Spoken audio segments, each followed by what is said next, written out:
This morning we have the opportunity to look at Proverbs 27:17. As iron sharpens iron, so one man sharpens another. And we have the opportunity to hear a little bit about faith and to see faith through the eyes of someone else and see how their walk has been. This morning I have Pastor Max with me to talk through a little bit in his life, maybe some things that you don't know about him, but just ways that God's worked in his life, so that maybe you can identify with some of those and hear how God continues to work in your life as well. So first of all, thanks for doing this. Absolutely. Happy to. All right. So I want to start off at the end. Okay. All right. So where you are now, I want to start off there before we get into some of the stuff that led you to be here. So thinking of where you are now in your faith, you've been through all of the things in life that have walked you to this point. You've trained for ministry, you've studied for ministry, seminary, all of those things, through serving for so many years, serving as a pastor. When you think about your faith right now, what's the number one benefit of your faith right now? I'm going to take off the table, of course, salvation in Jesus for eternity. Oh, yeah. That's number one, we all know. But like your day-to-day benefit of being a believer in Jesus, what's that day-to-day benefit? Yeah. I have so much lately found the joy that comes from being connected to community. And just understanding that of living life with people, and life goes so fast. And I think my faith has given me something that it explains why that community is important. It gives purpose to that community on a bigger scale, but also gives purpose to my own life to see with my family. I value my family more, and then the extended family now as my family gets older and starts to marry and have grandkids. But then also just my community of faith, being here at Cornerstone now for 20 years. I can't imagine, I'm getting goosebumps thinking about it, I can't imagine going through life without the community of faith. Yeah. You're at a place now of community being so important. I want you to kind of go back, and we're going to walk a little bit of the path that kind of brought you to where you are today. So let's go all the way back to the beginning. So you were born, and then what? What happened? No. Yeah. So born you're from Texas. I am from Texas. Yeah. Born and raised in Texas. My family, so church background. My mom was kind of a Southern Baptist country. Grew up in the country. My dad grew up Catholic.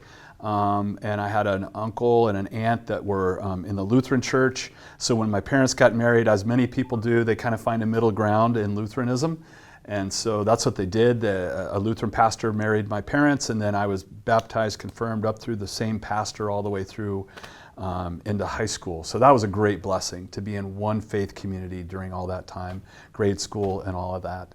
And then I guess now that I look back on it, even asking the question, I start to see I'm making connections I haven't made before, that God was doing things in that community back then to bless me, to help raise me, but also to prepare me for what I would do later on. Having my own family, and then being here for 20 years, I just see that God, all the way through ministry, I was first in youth ministry and did music, and then grew into doing just more music, and then as I was here, grew into seeing God was kind of developing me into the pastoral role. I was already kind of playing the pastor role here as a worship leader, and people saw me with that. So I just see God was always preparing me for what was next, what He had in store for me next.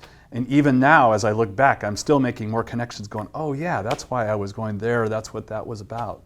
God used it. All right, so you fast forward, but I'm going to still go back. Yeah, that's fine. Still go back more. That's good. Growing up wasn't always easy, right? You've shared before, and you've shared publicly that you dealt with some stuff growing up in your home with your parents divorcing, and that was tough. Yeah.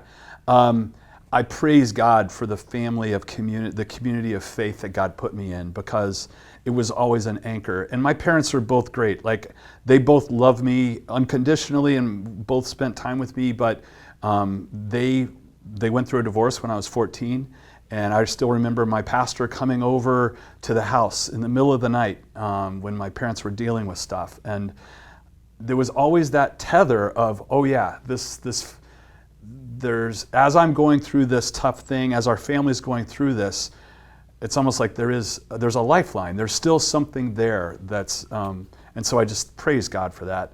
And then, it's, I'm thankful that I've had a place to belong, even though I didn't belong at home. Sometimes I didn't feel like I belonged at home, because my mom, I lived with my dad, and he was working certain hours, and it was almost like I didn't have a home at home in the same way that at church I still had this strong connection. I had lots of people, adults that loved me and cared for me. And my parents loved me and cared for me, but it was just, it was breaking apart in a way that the church was there to give me something that I don't know what I would have done without it. Mm-hmm. Yeah. Was there a time during that, again, you said you're 14, so you're old enough to reason some. Did you start to think of that like, well, how does this affect my faith? How does this affect my relationship with Jesus? Oh, gosh. You know what? I didn't make those connections until I went into college. Church felt comfortable and felt accepting and all of that, and I knew I could always go there. There were great adults in my youth group. To have caring adults around me was so important, and I just want to encourage our congregation as you think about that you cannot overestimate the impact of a caring adult in the life of a kid. And I think back on a few, whether family members or just church members that just went out of their way to be a light and some joy, and when I was going through some tough times. Is there one in particular? Again, you brought up kind of a faceless bunch for us. Put a face on somebody for us. So there was Dolores Biggs was her name. She was one of the people in the youth group that had she had 3 kids, I think, that were married. And but you said one of the people in the youth group. She was one of the people as a leader in the youth group. Okay, good. Yes. She was not a youth. How old were these youth? Yeah, right. But Dolores, she was like a grandma or great aunt that she was always making sure we had something to do. We had a praise band that she really encouraged, and that's how I got into music. I started playing in that praise band because of Dolores's impact in that. And just knowing when we went to church, she was going to have something. She had thought about me in advance. When I got there, she had already, she knew I was coming. She knew that there was some youth coming, and she made it special for us. I love that. So, yeah. That's awesome. Yeah.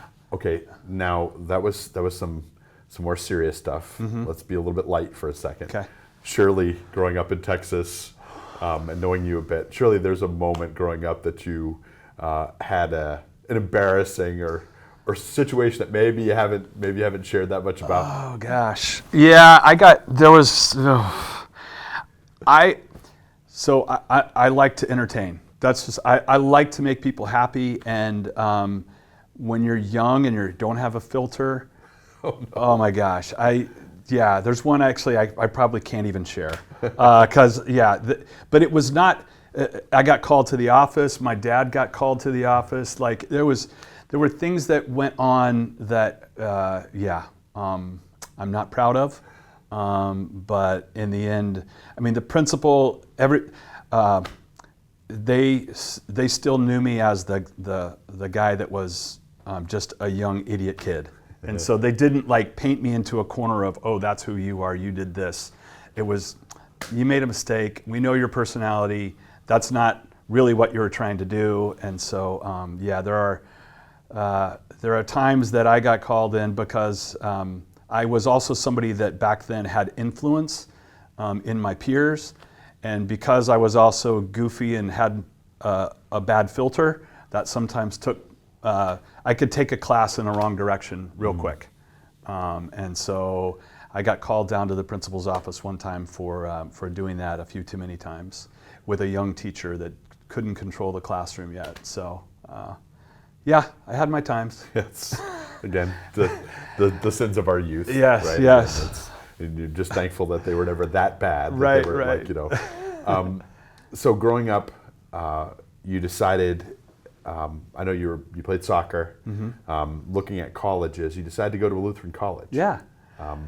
That was interesting, and this was a total God thing. I was a valedictorian of my high school of 24 kids. So back then in Texas, if you were valedictorian, you could go to any state school paid for.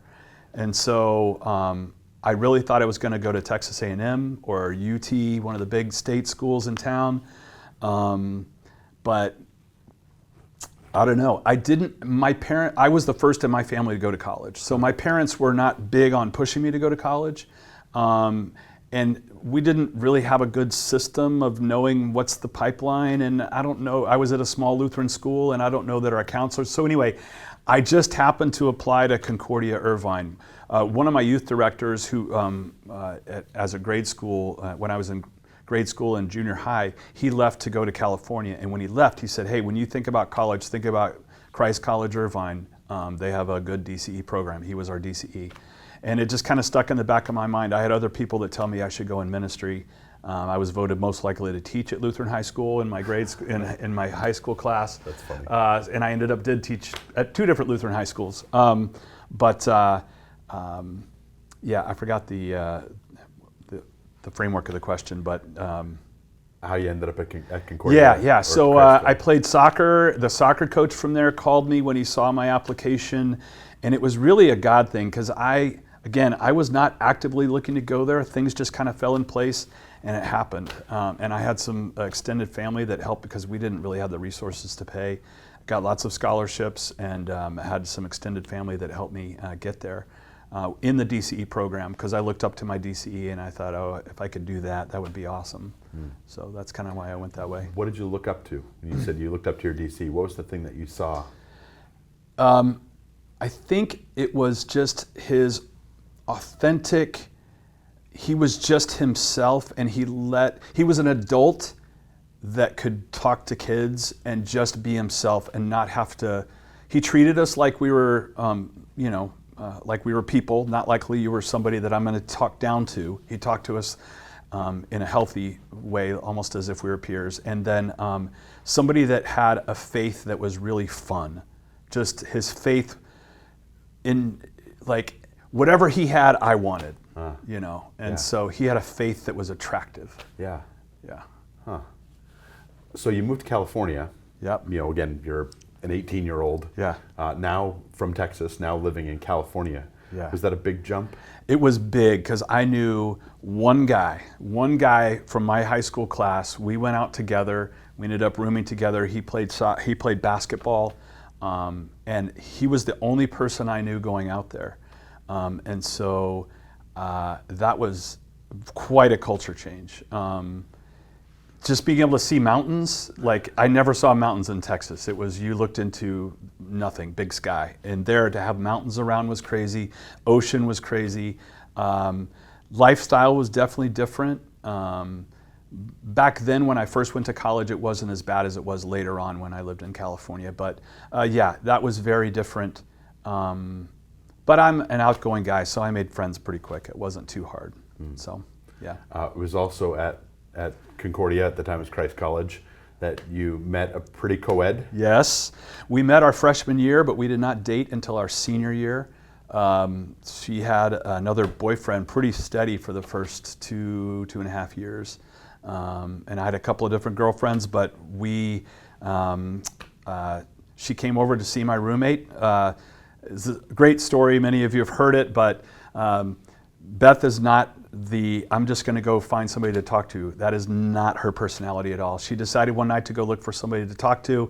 She knew my roommate Joe was a really outgoing guy, another soccer player. She came over, to talk to Joe. And I said, sorry, Joe's not here. And I was like, do you need anything? And she said, well, I just came to talk. And I'm like, well, I could talk.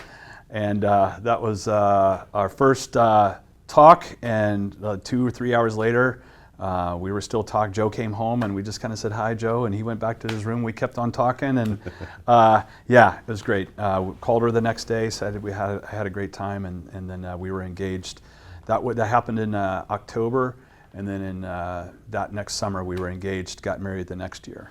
So I did an internship of DC. I was a DCE, so I did a 1-year internship. She did a 1-year teacher. She was a teacher ed, so she did her 1-year internship as a teacher. And then we got married in '93. Yeah. So 93, so married 31 years. Yep. Yeah. So You answered the door correctly that day. yes, I did. Oh man, that was one of those God things. And the amazing thing about it was the night before I had just gone to a prayer meeting with my roommate, and I was really stressed because it was my senior year, and I really thought I was going to meet my wife. And my roommate just said, Max, you just need to totally give this to the Lord. You need to stop worrying about it. You just need to, for I know the plans I have for you, plans to prosper you, not to harm you, Jeremiah 29:11 through 13. And he said, but it says he'll never reveal your plans. This is where I got this from my roommate. God never says he'll reveal his plans. He said he'll reveal himself. He said, search after him. And that was the night before Beth came over. And I mean, it was amazing prayer. I said that prayer, and I felt the peace that passes understanding. I felt that a few times in my life, and that was one of those times the night before I met Beth. So, yeah. That's a great, kind of a great lesson from God in that moment, and something then that sticks with you. Yeah. Right? It might not always be answered that clearly, but it reminds you, as it was clear then, so it will be clear, just seek God. Yep, just seek God and let him take care of it. Let him do the worrying. Yeah. All right, so I'm going to fast forward you a little bit, bring you here. So you have 4 kids. Obviously, you and Beth have been married 31 years. You have 4 kids. New grandpa. Yeah. Relatively new. Yes. So what's the biggest change as you think about that next stage? What's the biggest change to your faith now that you're a grandpa? Oh gosh, I think what it does is it only reinstates that Jeremiah 29, that I need to stop worrying about. What I need to do is take advantage or understand or appreciate what God is doing right now in the moment. Because as I spend time with my granddaughter, I think about, was time like this when I was with my kids? Because I spend time with her in a different way than I did with my kids. Because with my kids, I was worried about this, and especially your first kid, and I don't want them to die, and are they going to run away, and is he going to get sick, and but with my granddaughter, I don't have those same worries because I know God's got that. Like all that's, I get to just be in this moment with this kid, and not have all the other worries that God doesn't want me to worry about anyway. So I think in life, I think that's we give it to God and let Him deal with it, and then you actually get to live out. Like, I think about how that applies to how I love my neighbor, and it's how I love my grandchild, or how I just spend time when I'm actually fully in the moment, because all that other stuff God's got. Yeah, it's because we get caught up in the stuff that we actually don't have control over. So, and what, again, thinking about a lot of those lessons that you've learned through these stages of life, and then thinking about your own family, what's one thing that you and Beth said, we want to make sure that with our family we do this? I think it's been identity. We want our kids to know that we love them and that Jesus loves them, and that there's nothing that they can do that can ever change that. Whatever they go through, as mad as we can get at them, or whatever it is, I'm never going to stop loving you. I'm always going to be here for you. Let's take that off the table. Now let's deal with what you're going through. But yeah, you're always going to be loved, and you are loved by God. You are His baptized child, and no matter what happens, no matter what you go through, those two truths are always going to be there. You get called to the principal's office? Yes, exactly. If you get called to the principal's office, if you get a speeding ticket, one of my kids, I'm not going to say who got a speeding ticket the other day, and it's like, it's okay. Like, we'll deal with it, and yeah, we've all, some of us have gotten more speeding tickets than others, so I won't say who. Why are you looking at me? All right, Yeah. so some quick hits, some quick questions Sure. for you, all right? So you've lived in Texas for more than a month. Texas, California, Indiana. Am I missing anywhere? That's it. Because a couple of stints. Yeah, like back Texas, and forth, California, Texas. Texas, California. Yeah. Each one of those places, what's your favorite restaurant in any one of those places? Oh gosh. Okay, favorite restaurant in Texas has got to be my family restaurant. I just love barbecue. I could eat it, and I did eat it every day for a long time. So I just love barbecue. I love pretty much any barbecue. It's hard to mess up some of them. I recently lost a barbecue so- challenge. I don't know if you know that. yeah. And by the way, I just had some of your barbecue I pulled out of the freezer. It still tastes really good. And then California, there was Tacos Jalisco. So it was a Mexican restaurant that was very authentic. I went in and ordered queso, and they looked at me sideways and like queso, and then they come back. It's just, you know what it is? It's that big glob of cheese that's kind of. It's not smooth dipping cheese. It's like something you got to cut with a knife. So That's awesome. Okay, you want a plate of cheese? We'll give it to you. And so that was great food. And then here in Indiana, my favorite restaurant. Oh gosh, there's so many. I like Joella's Chicken. So yeah, that was So. Okay, you're a soccer player. Played soccer for a long time. So, do you have a favorite soccer player? Let's see. My favorite soccer. When I was a kid, there was the major American Soccer League, NASL, National. I don't remember what it was. When I was a kid, there was a pro league. Pele played for the Cosmos. And I got to go see him play, but it was a guy named Kyle Rote Jr. He was the Dallas Tornadoes star. That was the name of our team, the Tornadoes. I was a part of their fan club. I had coins with their pictures on it and everything.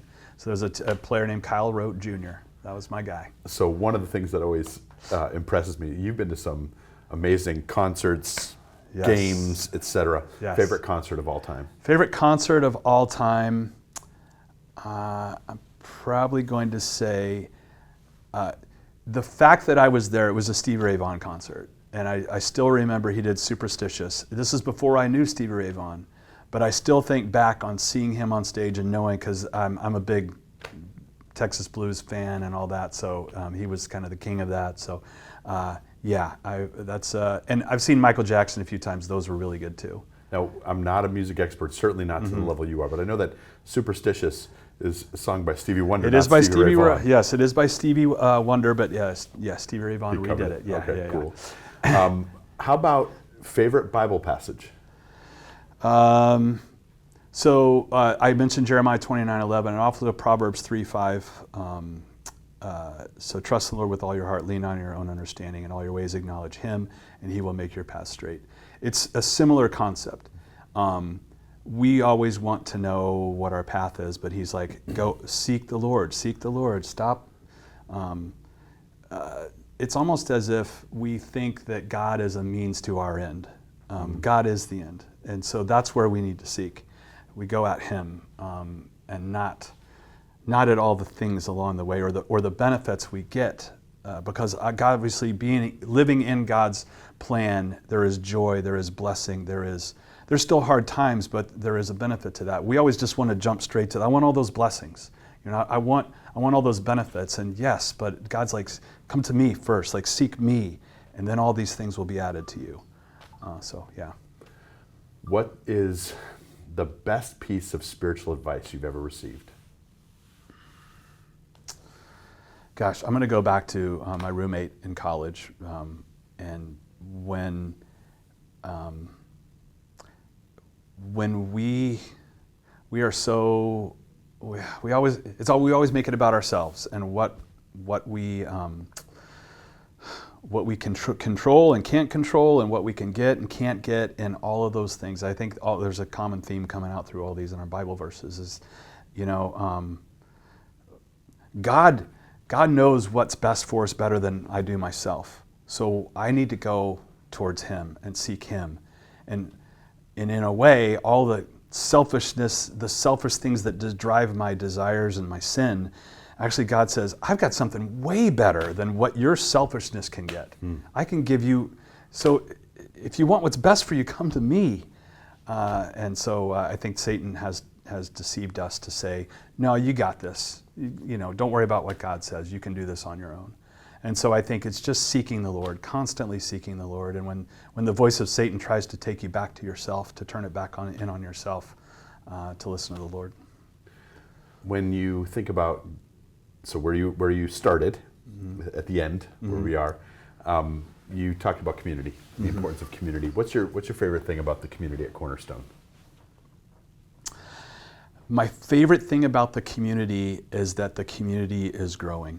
I love it when I see people's eyes light up, whether it's in a Bible study or they come back from some event or they come out of worship or they hear a sermon or they read a Bible verse. And I love to see the contagion, that more people are starting to, oh yeah, that's exciting for me. Yeah.